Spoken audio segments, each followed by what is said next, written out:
ბოლო თვეებში ნატოს საჰაერო სივრცეში უპილოტო საფრენი აპარატების შეჭრის გამო ალიანსში დაუცველობის გრძნობა გაჩნდა, რამაც ევროპაში დიდი მღელვარება გამოიწვია. რუსული დრონებისგან თავის დასაცავად პოლონეთი და რუმინეთი ახალი შეიარაღების სისტემის განთავსებას გეგმავენ. ამერიკულ მეროფ სისტემას, რომელიც ისეთი ზომისაა, რომ საშუალო ზომის პიკაპის საბარგულშიც მოთავსდება, ხელოვნური ინტელექტის გამოყენებით შეუძლია დრონების იდენტიფიცირება და მათ ამ მიახლოვება იმ შემთხვევაშიც, როდესაც ჩახშულია ნავიგაციისთვის საჭირო თანამგზავრული და ელექტრონული კომუნიკაციების არხები.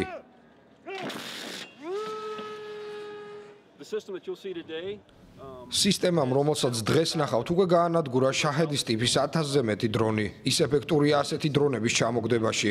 ეს არის ერთ-ერთი საუკეთესო სისტემა მსგავსი თავდასხმების მოსაგერიებლად. ამიტომ ვიყენებთ ჩვენც მას.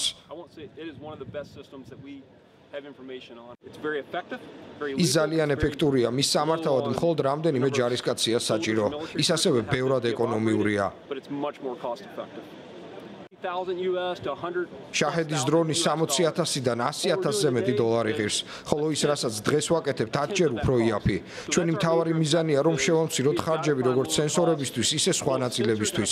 ასე რომ ეს სისტემა იმაზე ბევრად უფრო იაფი ჯდება, ვიდრე რუსეთი შაჰედის ტიპის დრონების სისტემების ასაწყობად და გამოყენებისთვის ხარჯავს. ეს არის ჩვენი მთავარი მიზანი. ნატოს სამხედრო წარმომადგენლებმა Associated Press განუცხადეს, რომ მეროფსის სისტემები პოლონეთისა და რუმინეთის გარდა დანიაშიც განთავსდება. ეს ერთ-ერთი ნაბიჯია ალიანსის აღმოსავლეთ ფლანგზე თავდაცვის გასაძლიერებლად. რუსეთთან საზღვარი იმდენად კარგად უნდა იყოს დაცული, რომ შეაკავოს ნებისმიერი პროვოკაცია.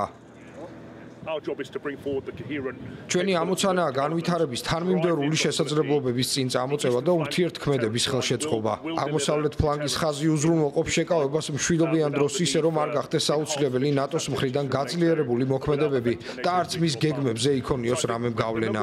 მნიშვნელოვანია, თუ ამით მეტი ქვეყანა დაინტერესდება. ნატოს 32 წევრისგან შემდგარი ალიანსი იქნება ეს აღმოსავლეთის ფლანგზე, თუ ოდნავ დასავლეთით, მზადა ამ შესაძლებლობების აღმოსავლეთ საზღვარზე დასანერგად.